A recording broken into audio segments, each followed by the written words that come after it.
Hi, ನಮಸ್ಕಾರ. ಎಲ್ಲರಿಗೂ ಕ್ಷಮೆ ಕೇಳುತ್ತಾ ನನ್ನ ಕತೆಯನ್ನು ಹೇಳುತ್ತಾ ಇದ್ದೇನೆ. ಹಲವಾರು ಜನ ಹಲವಾರು ರೀತಿಯ ಕತೆಗಳನ್ನು ಕೇಳಿದ್ದೀರಿ ಮಾಡಿ. ನಾನು ಕೂಡ ಅದೆಲ್ಲ ಬರೆಯುತ್ತೇನೆ ಎಂದು ಹೇಳಿದ್ದೆ. ಆದರೆ ಹಲವು ಕಾರಣಗಳಿಂದ ಇಷ್ಟು ದಿನ ಕತೆ ಬರೆಯಲು ಆಗಿರಲಿಲ್ಲ. ಈಗಲೂ ಸಹ ಸ್ವಲ್ಪ ಹೇಗೋ ಬಿಡುವು ಮಾಡಿಕೊಂಡು ಇದನ್ನು ಬರೆಯುತ್ತಾ ಇದ್ದೇನೆ. ಹಾಗಾಗಿ ಕತೆ ಬಗ್ಗೆ ನಿಮ್ಮ ಅಭಿಪ್ರಾಯ ತಿಳಿಸೋದು ಮಾತ್ರ ಮರಿಬೇಡಿ. ನೀವು ಅಭಿಪ್ರಾಯ ತಿಳಿಸುತ್ತಾ ಇದ್ದರೆ ನನಗೂ ಕತೆ ಬರೆಯಲು ಸ್ಫೂರ್ತಿ. ಸರಿ, ಈಗ ಕತೆಗೆ ಬರೋಣ ಬನ್ನಿ. ಇದು ನನ್ನ ಮತ್ತು ನನ್ನ ಅತ್ತೆ ಮಗಳ ನಡುವಿನ ಕತೆ. ಅವರ ಮನೆಯಲ್ಲಿ ಅತ್ತೆ ಮಾವ ಮತ್ತು ಅತ್ತೆ ಮಗಳು ಇರೋದು. ಒಂದು ದಿನ ಮಾವನಿಗೆ ಹುಷಾರ್ ಇಲ್ಲದ ಹಾಗೆ ಆಗಿತ್ತು.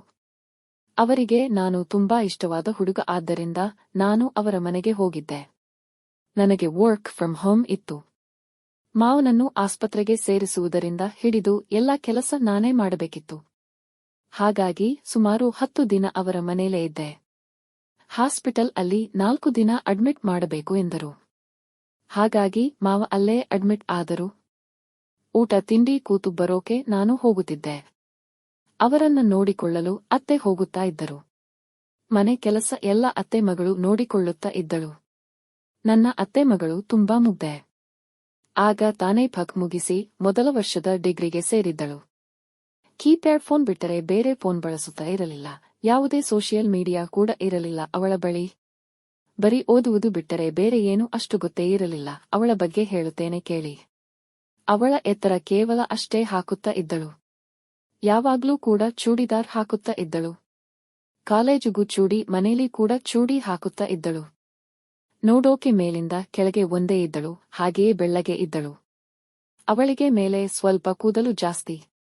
ಎಲ್ಲ ಅವಳ ಅಮ್ಮನ ಹಾಗೆ. ನಾನು ಅವಳನ್ನು ಪುಟ್ಟ ಎಂದು ಕರೆಯುತ್ತಾ ಇದ್ದೆ. ನನ್ನ ಹತ್ತಿರ ಸ್ವಲ್ಪ ಕ್ಲೋಸ್ ಇದ್ದಳು. ಹಾಗಾಗಿ ಹೀಗೆ ನಾನು ಹೋದ ಮೊದಲ 2 ದಿನ ಹಾಸ್ಪಿಟಲ್ ಕೆಲಸವೇ ಆಯಿತು.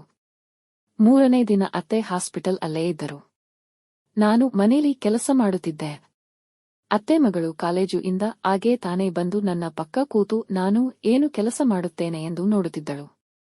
ನಾನು ಹಾಗೆ ಸುಮ್ನೆ ತಮಾಷೆಗೆ ಅವಳಿಗೆ ಕೊಡೋದು ಎಲ್ಲ ಮಾಡುತ್ತಾ ಇದ್ದೆ. ಅದು ಕಾಮನ್ ಆಗಿತ್ತು. ಅವತ್ತು ಕೂಡ ಹಾಗೆ ಅವಳಿಗೆ ಕೊಡೋಣ ಅಂತ ಇದ್ದೆ.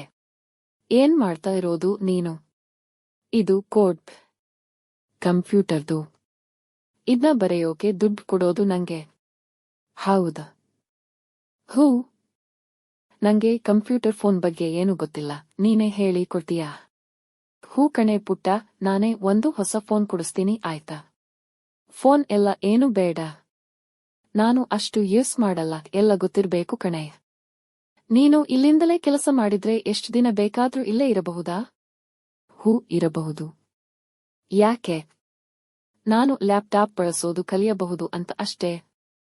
ನೀನೇ ಹೇಳಿ ಕೊಡ್ತೀಯಾ ಅಲ್ವಾ ಅದಕ್ಕೆ. ಸರಿ ಆಯಿತು. ನಿನ್ನಿಷ್ಟ, ಇಲ್ಲೇ ಇದ್ದು ಹೇಳಿ ಕೊಡ್ತೀನಿ ಆಯ್ತಾ? ಏನೋ ನೀನು ಯಾವಾಗ್ಲೂ ಹೀಗೆ ಮುತ್ತು ಕೊಡ್ತಾನೆ ಇರ್ತೀಯಾ? ನೀನ್ ಏನು ಬೇರೆ ಅವಳೇನೆ? ನನ್ನ ಮುದ್ದು ಅತ್ತೆ ಮಗಳು ತಾನೇ. ಅದ್ಕೆ ಪ್ರೀತಿಯಿಂದ ಕೊಡ್ತಾ ಇರ್ತೀನಿ ಅಷ್ಟೇ. ಹೋಗೋ ನೀನ್. ಒಂದು ಪ್ರೀತಿ ತೋರ್ಸಿದ್ರು ಕೋಪನ ನಿಂಗೆ? ಅದೆಲ್ಲ ಬಿಡು, ನನಗೆ ಲ್ಯಾಪ್ಟಾಪ್ ಹೇಳಿ ಕೊಡು. ಹೂ ಆಯಿತು ಅಂತ ಆವಾಗ್ಲೇ ಹೇಳಿದ್ನಲ್ಲ. ಅವಳು ಸರಿ. ಅವಳು ಎದ್ದು ಹೋದಳು. ನಾನು ಹೀಗೆ ಆಗಾಗ ಕೊಡೋದು ನಾಚಿಕೊಂಡು ತಪ್ಪಿಸಿಕೊಂಡು ಓಡಿ ಹೋಗುತ್ತಿದ್ದಳು. ಹೀಗೆ 3ನೇ ದಿನ ಕಳೆಯಿತು. 4ನೇ ದಿನ ಮಾವನನ್ನು ಹಾಸ್ಪಿಟಲ್ ಇಂದ ಡಿಸ್ಚಾರ್ಜ್ ಮಾಡೋದು ಇತ್ತು. ಹಾಗಾಗಿ ಹಾಸ್ಪಿಟಲ್ ಹೋಗಿದ್ದೆ. ಅವಳು ಕಾಲೇಜುಗೆ ಹೋಗಿದ್ದಳು. ಹಾಸ್ಪಿಟಲ್ ಅಲ್ಲಿ ಡಾಕ್ಟರ್ ಇನ್ನೂ 3 ದಿನ ಇಲ್ಲೇ ಇದ್ದರೆ ಒಳ್ಳೇದು ಅಂದರು. ಹಾಗಾಗಿ ಅತ್ತೆ ಅಲ್ಲೇ ಇದ್ದು ಅವರನ್ನು ನೋಡಿಕೊಳ್ಳುವ ಹಾಗೆ ಆಗಿತ್ತು. ನಾನು ಅವರಿಗೆ ಊಟ ಕೊಟ್ಟು ಮನೆಗೆ ಬಂದೆ. ಅತ್ತೆ ಅಲ್ಲೇ ಇದ್ದರು. ನಾನು ಮನೆಗೆ ಬಂದ ಮೇಲೆ ಅತ್ತೆ ಮಗಳು ಬಂದಳು. ನಾನು ಹೋಗಿ ಡೋರ್ ಓಪನ್ ಮಾಡಿದೆ.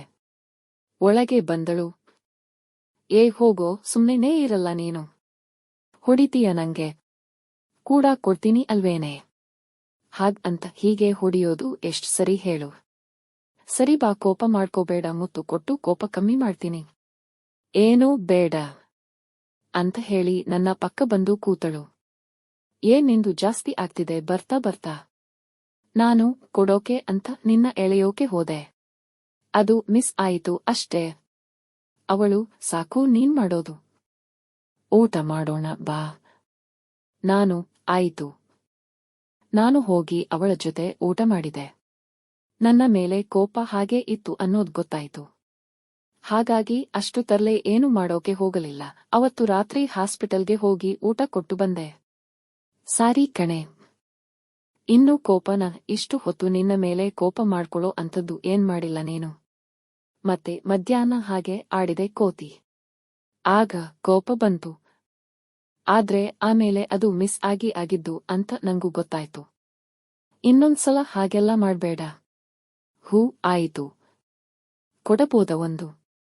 ಏನ್ ನಿಂದು ಒಳ್ಳೆ ಕರ್ಮ. ಅವಳು ರೂಮಿಗೆ ಹೋಗಿ ಮಲ್ಕೊಂಡಳು. ನಾನು ಇನ್ನೊಂದು ರೂಮಿಗೆ ಹೋಗಿ ಮಲಗಿದೆ.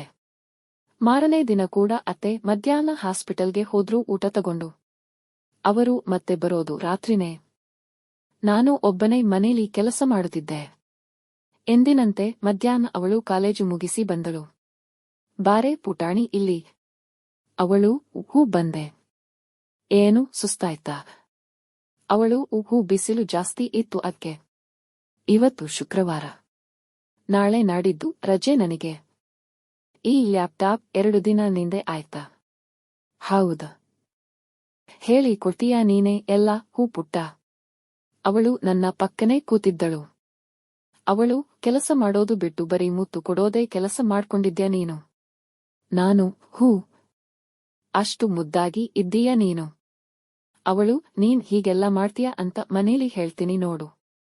ನಾನು, ಸರಿ ಹಾಗಿದ್ರೆ ಇನ್ಮೇಲೆ ಹಾಗೆಲ್ಲ ಮಾಡಲ್ಲ ಬಾ ಒಂದೇ ಒಂದು ಕೊಡ್ತೀನಿ ಪ್ರೀತಿಯಿಂದ. ಮುದ್ದಾಗಿ ಇದ್ದೀಯ ಅದ್ಕೆ. ಅವಳು, ಅದೆಲ್ಲ ಏನೂ ಬೇಡ. ಮಲ್ಕೋತೀನಿ ಅಷ್ಟೇ ನಿನ್ನ ಮೇಲೆ. ನೀನು ಕೆಲಸ ಮಾಡು. ನಾನು, ಸರಿ. ನಾನು, ಪುಟಾಣಿ ಸಿನಿಮಾಲಿ ಕೊಡೋ ಹಾಗೆ ಒಂದು ಕೊಡ್ಲಾ. ಮನೇಲಿ ಹೇಳಲ್ಲ ಇದೆಲ್ಲ. ಕೊಡೋದು ತಪ್ಪಾ ಹೇಳು. ಅದೆಲ್ಲ ತಪ್ಪಾಗಿದ್ರೆ ಸಿನೆಮಾಲಿ ಯಾಕೆ ತೋರಿಸ್ತಾ ಇದ್ರು ಹೇಳು. ಅದೆಷ್ಟು ತಲೆ ತಿಂತೀಯೋ ನೀನು. ಥು.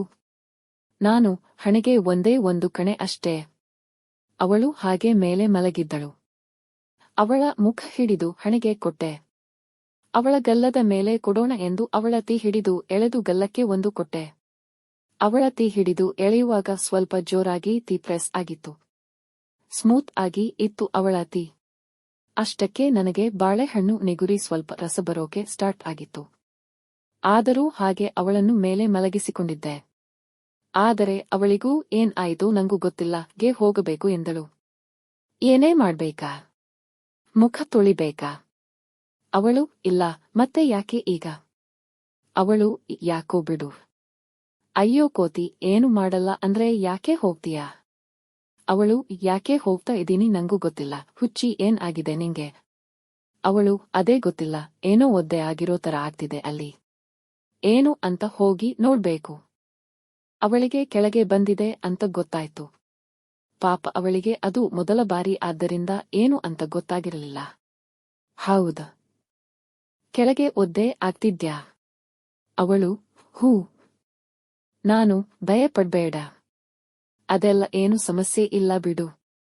ಅವಳು, ನಂಗೆ ಗೊತ್ತಿಲ್ಲದೆ ಅದು ಒದ್ದೆ ಆಗಿದೆ. ಅದ್ಕೆ ಭಯ ಆಗ್ತಿದೆ. ಓಹ್ ಅದಾ. ನಾನ್ ಇದೀನಿ. ಭಯ ಪಡ್ಬೇಡ. ಮುಂದೆ ಏನಾಯ್ತು ಹೇಳ್ತೀನಿ.